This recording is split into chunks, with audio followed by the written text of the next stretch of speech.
Alors, si on a ça en tête, on s'aperçoit que le racisme a toujours accompagné, est né avec le capitalisme, l'a toujours accompagné, et il s'est modifié en fonction des besoins du capitalisme.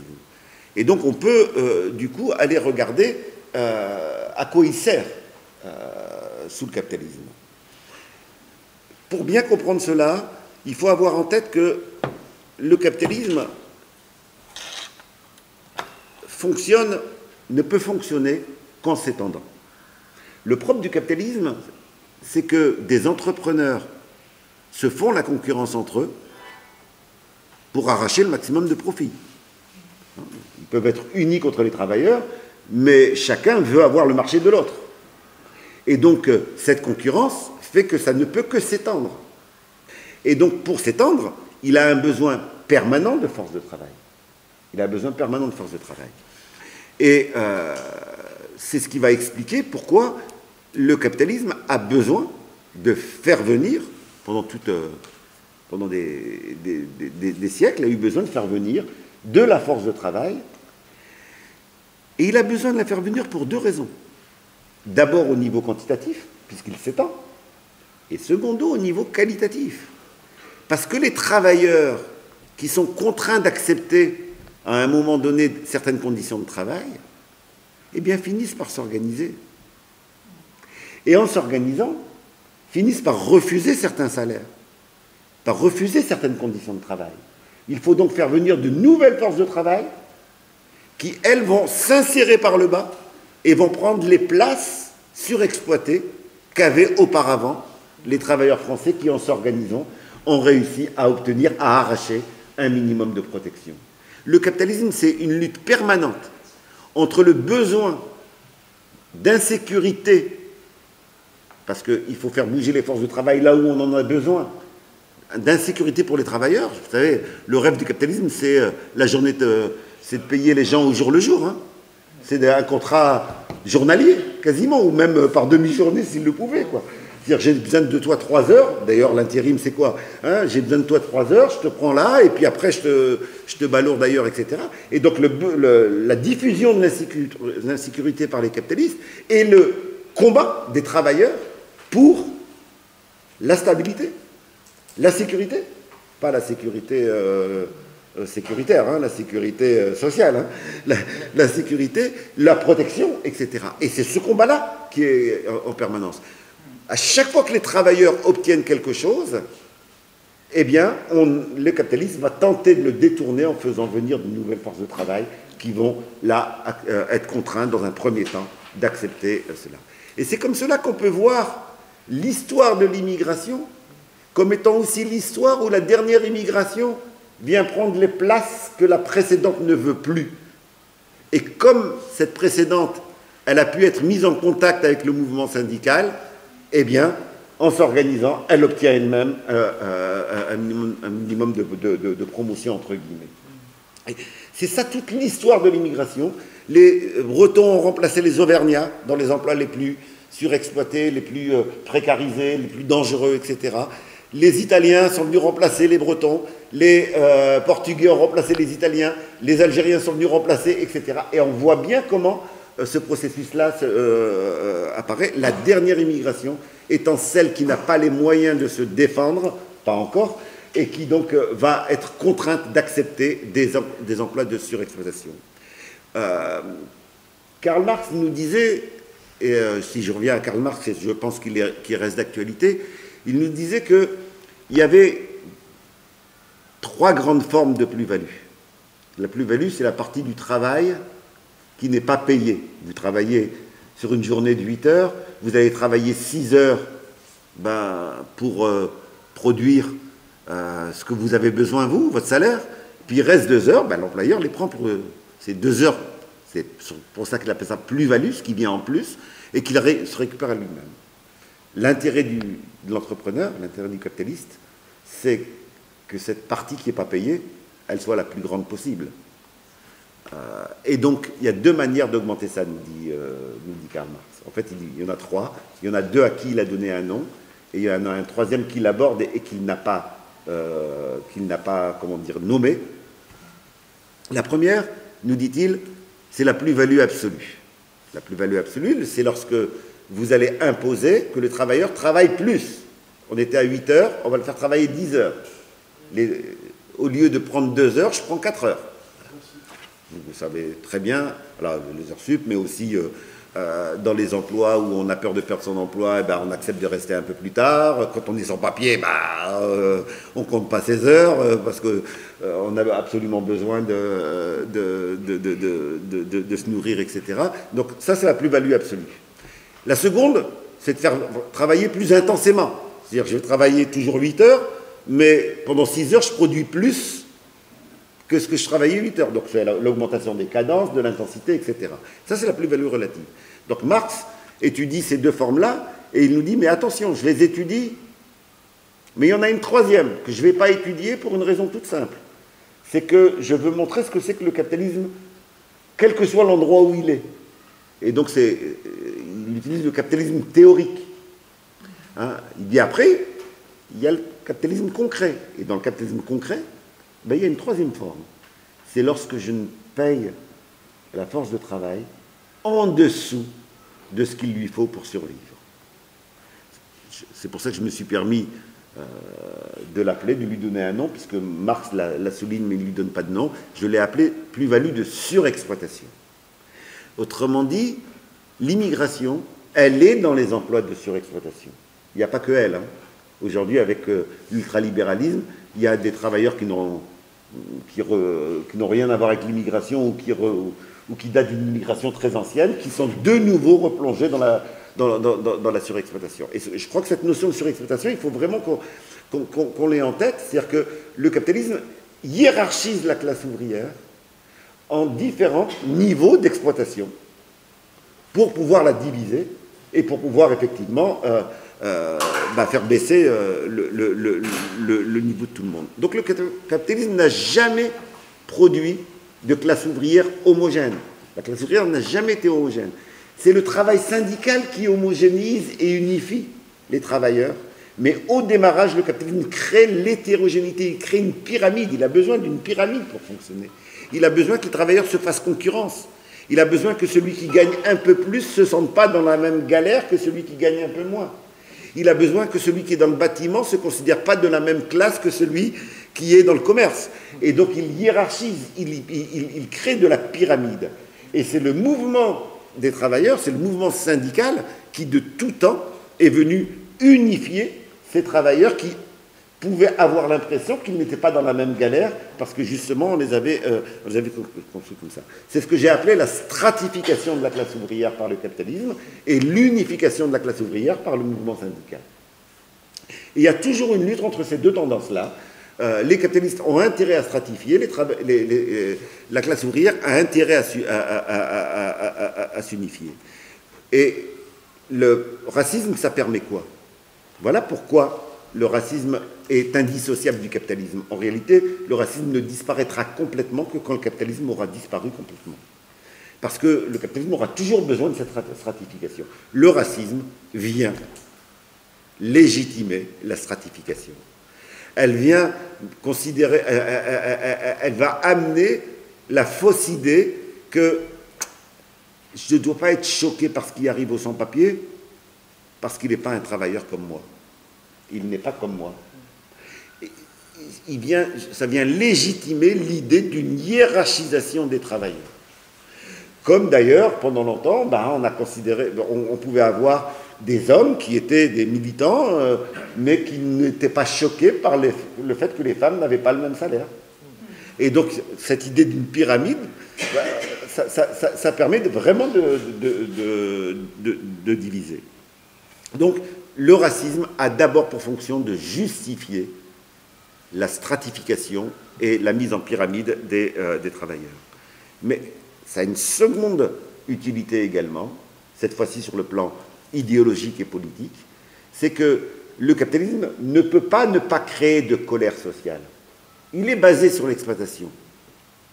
Parfois, on peut avoir l'impression que la colère n'existe pas. En réalité, quand on ne voit pas la colère sociale, c'est qu'elle est en train d'être retournée contre soi-même. Vous savez, quand vous avez un mal-être, lorsque vous vous sentez opprimé, etc., il y a deux manières de réagir. ou vous extériorisez cela parce que vous avez une cible, le syndicat vous a dit, mais ça s'appelle la classe des capitalistes et c'est eux qui en profitent, et vous avez une cible, ou vous ne l'avez pas, et vous avez deux manières de faire quand vous n'avez pas la cible. Quand vous n'avez pas la conscience de qui vous opprime. Qu'est-ce qui se passe? Vous vous sentez opprimé, mais vous n'avez pas la conscience de qui vous opprime. Soit vous la retournez contre vous. Regardez le nombre de camarades qui sont aujourd'hui en mal-être, etc., qui sont persuadés qu'ils sont nuls, qui n'y arrivent pas. Dans une enquête que je menais dans le Nord sur les jeunes chômeurs, 62% me disaient « c'est parce que je suis nul, je suis incapable ». Cette idée que je suis responsable moi-même du chômage, alors en plus les médias viennent nous dire « ouais, il y a du boulot et il y a plein de boulot, et on ne trouve pas de demandeurs, etc. » Il faut traverser la rue, et puis là, Macron sur les emplois du commerce, etc. Mais il n'y a personne qui veut bosser dans les bistrots, etc. On voit bien que derrière tout cela, il y a cette idée que la colère soit d'abord renvoyée contre soi-même, et secondo, la renvoyer contre une partie des travailleurs, une autre partie des travailleurs. C'est-à-dire que le racisme, il sert à canaliser la colère sociale pour qu'elle se trompe de cible. Voilà les deux fonctions historiques, hier jusqu'à aujourd'hui, hier avec les Bretons, aujourd'hui avec les Maliens ou avec les Algériens, les deux fonctions du racisme. Un, justifier l'inégalité de statut, l'inégalité de salaire, l'inégalité de conditions de travail, et deux, canaliser la colère sociale pour qu'elle se détourne de la cible qui l'opprime. Et c'est ces deux dimensions-là qui sont importantes. Ça a fonctionné depuis les débuts du capitalisme. Pourtant, il y a des choses nouvelles.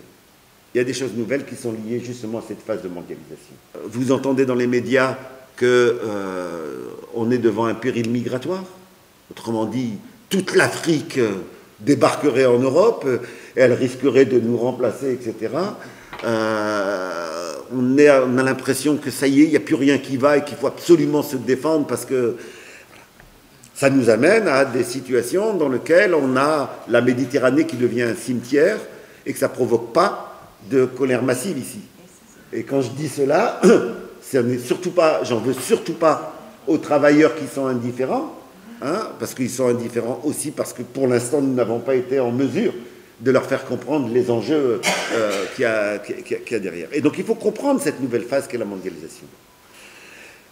Pour simplifier, disons qu'il y a deux grandes manières pour le capitalisme d'accéder à la force de travail surexploitée. Hein, cette partie de la force de travail dont ils ont besoin pour occuper les emplois les plus mal payés, etc. Il y a une première grande manière qui a fonctionné jusqu'aux années 90, qui est l'importation de la main-d'œuvre.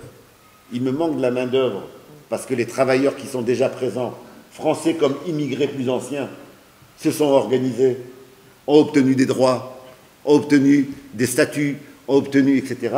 Et donc je fais venir une nouvelle main-d'œuvre en disant, pendant tout un temps, eh bien, ils vont occuper ces emplois de surexploitation. Ça a été le fonctionnement principal jusqu'aux années 90. À partir des années 90, il y a un changement de rapport de force mondial qu'on va appeler mondialisation. En réalité, ce qu'ils appellent mondialisation, c'est un certain nombre de décisions du FMI, Fonds monétaire international, de la Banque mondiale, du G7, du G20, qui consistent à quoi? À déréguler complètement la circulation des marchandises et des capitaux.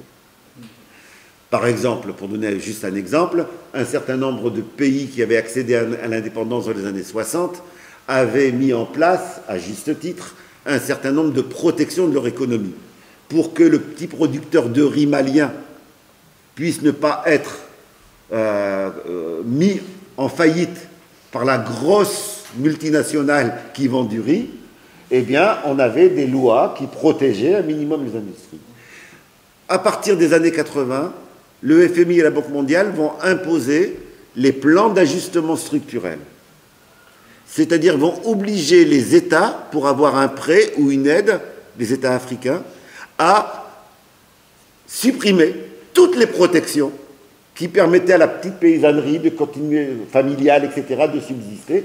Et ça va provoquer effectivement un nouvel âge du capitalisme, qui est la mondialisation. Désormais, on ne va plus importer la main-d'œuvre, on va exporter les entreprises. C'est les délocalisations. Ces entreprises vont accéder à la main-d'œuvre surexploitée, mais cette fois-ci, en Afrique, en Asie, en Amérique latine. Les chiffres sont parlants. Je donne les chiffres. Tous ceux qui vous disent la classe ouvrière diminue, vous savez, il y a de moins en moins de travailleurs, etc. Si vous regardez pays par pays, vous pouvez éventuellement conclure cela. Si vous regardez à l'échelle mondiale, il n'y a jamais eu autant de travailleurs. Je donne des chiffres sur l'évolution de la classe ouvrière mondiale. Elle explose. On est passé de 1,7 milliard à 3,2, je crois, enfin de tête, hein, mais les chiffres exacts sont dans le livre. Mais surtout, si vous regardez où se situe la classe ouvrière, vous allez vous apercevoir qu'effectivement, on a aujourd'hui près de 70% de la classe ouvrière qui sont dans les pays sous-développés, etc. Et si vous prenez les ouvriers de manufacture, c'est près de 85%. Donc, ce qu'ils appellent la désindustrialisation dans les médias, tous nous disent dans la campagne électorale, on va réindustrialiser. Ils vont rien réindustrialiser. Ils n'ont pas intérêt à réindustrialiser. Ça n'est pas une erreur qu'on aurait faite, etc. C'est un calcul économique qui est lié à l'accès à cette force de main-d'œuvre surexploitée. Donc, il n'y aura pas de réindustrialisation. Ça n'est pas dans leur intérêt. Et pourquoi c'est important pour nous d'expliquer cela et de faire comprendre cela ? Eh bien, parce que la dimension internationaliste, elle est vraiment essentielle. Et ça, c'est quelque chose qu'on peut avoir perdu aujourd'hui. Réexpliquer que le sort des travailleurs du monde sont liés. Ce n'est pas des intérêts contradictoires, c'est des intérêts qui sont liés. Alors, vous comprendrez pourquoi on nous parle de péril migratoire. Si nos entreprises vont là-bas, il faut fermer les frontières. Il faut que la classe ouvrière reste là-bas, qu'ils soient contraints d'accepter ces postes là-bas. Et donc, le discours sur la fermeture des frontières est un discours qui, en réalité, vise à permettre aux multinationales d'accéder à une main-d'œuvre qui n'a pas le choix, parce qu'elle meurt de faim, d'accepter, dans n'importe quelle condition, les emplois là-bas. Et il n'y a pas plus, quantitativement, d'immigrés que par le passé. Là aussi, je donne des chiffres. Ça n'augmente pas. Et en particulier, ça n'augmente pas pourquoi? Pas seulement parce qu'ils ont fermé les frontières, mais parce que ce n'est pas tout le monde qui a les moyens d'arriver ici. L'essentiel de l'immigration se fait vers les pays de proximité. Vous immigrez du Sénégal au Mali, du Mali au Sénégal, du Sénégal au Burkina, mais ce n'est qu'une extrême minorité qui parvient jusqu'ici. Et cette extrême minorité, eh bien, après, elle va connaître un sort particulier. Alors, on pourrait dire, mais quand même, ils ont les moyens techniques de fermer les frontières, etc. Donc, pourquoi on accepte qu'une minorité arrive quand même? Eh bien, parce qu'il y a des entreprises qui ne sont pas délocalisables. Comment vous allez délocaliser un restaurant? Comment vous allez délocaliser le bâtiment? Le bâtiment, il a besoin de travailleurs, là où on construit des immeubles. Comment vous allez délocaliser un certain nombre de services? Les services, par définition, l'aide à la personne, travail à domicile, etc. C'est là où il y a les personnes qui doivent être aidées. Et donc, il y a un certain nombre d'emplois qui ne sont pas délocalisables. Comme on ne peut pas les délocaliser pour aller chercher une main-d'œuvre moins chère, qu'est-ce qu'on va faire?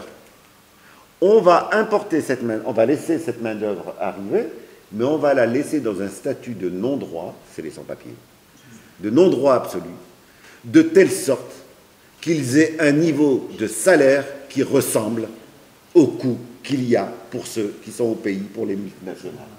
Et effectivement, quand vous regardez le statut de non-droit absolu des sans-papiers, vous vous apercevez qu'en réalité, c'est de la délocalisation sur place.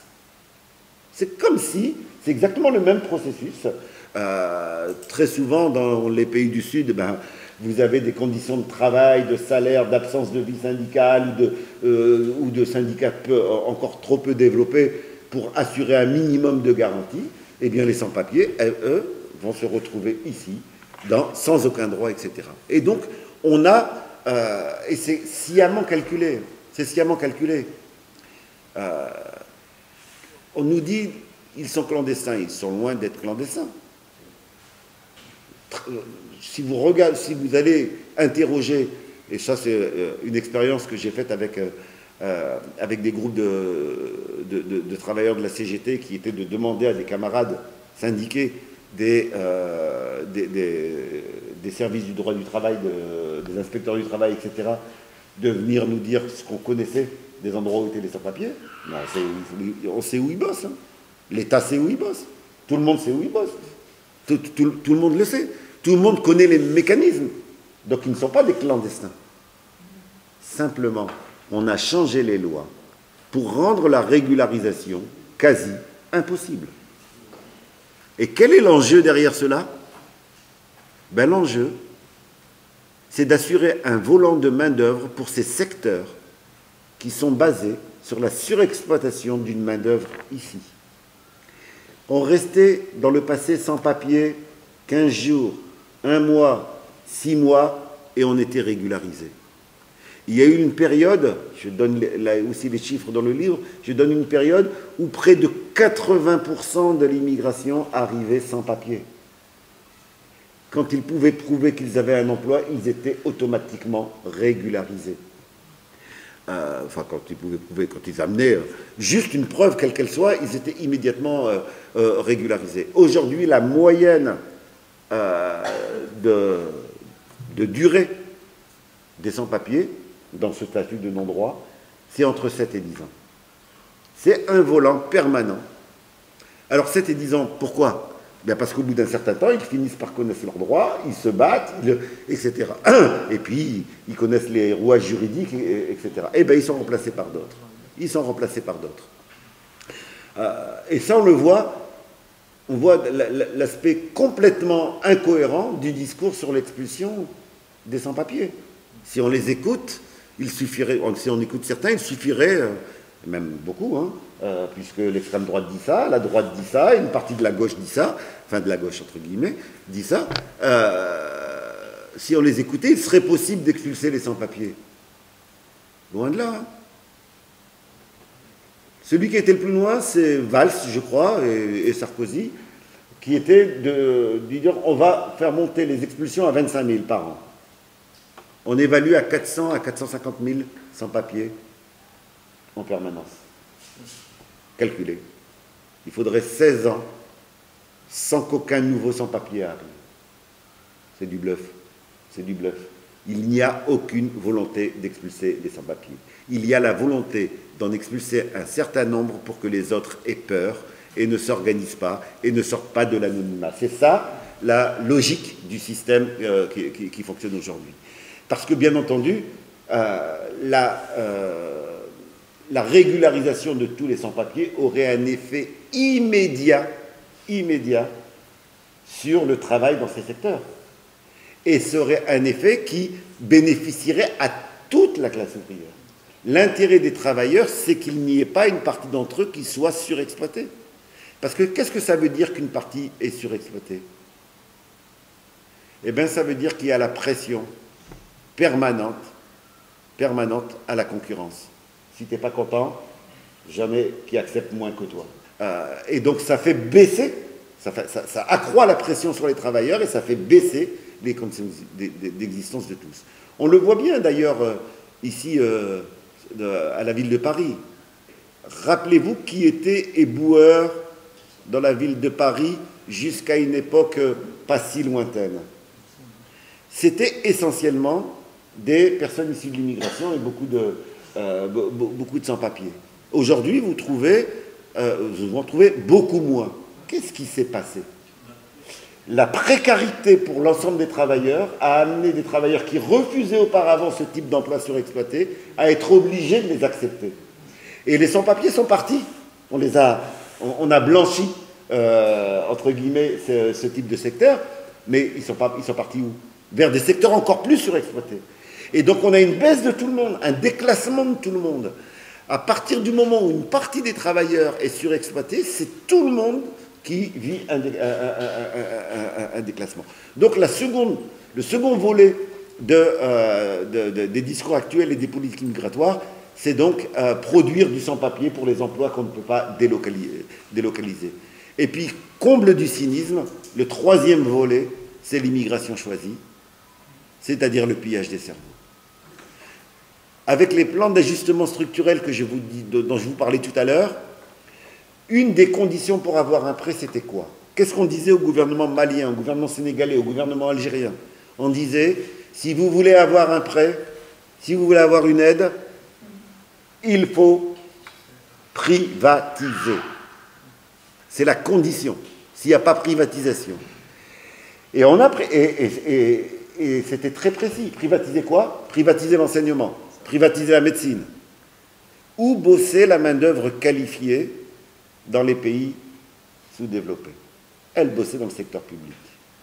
Et c'est pour cela que vous voyez arriver aujourd'hui des médecins algériens, maliens, sénégalais, alors qu'il en manque au pays. Vous les voyez arriver ici, et l'épidémie du Covid l'a montré au moment de la première vague. Dans les urgences ici, les urgences ne fonctionneraient pas s'il n'y avait pas eu cela. C'est-à-dire que la privatisation, la précarisation du secteur public ici, la privatisation là-bas, fait que maintenant, on peut non seulement importer des travailleurs qui avaient peu de qualifications, mais on peut importer des travailleurs qui sont surqualifiés.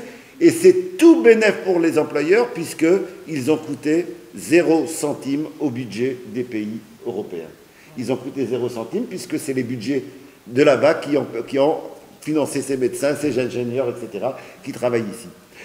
Est-ce qu'on va les traiter comme les autres ingénieurs ou les autres médecins? Non, on leur fait des contrats à part. Et donc, y compris là, on a surexploitation, même dans la main-d'œuvre qualifiée, on va avoir surexploitation qui va se mettre en place.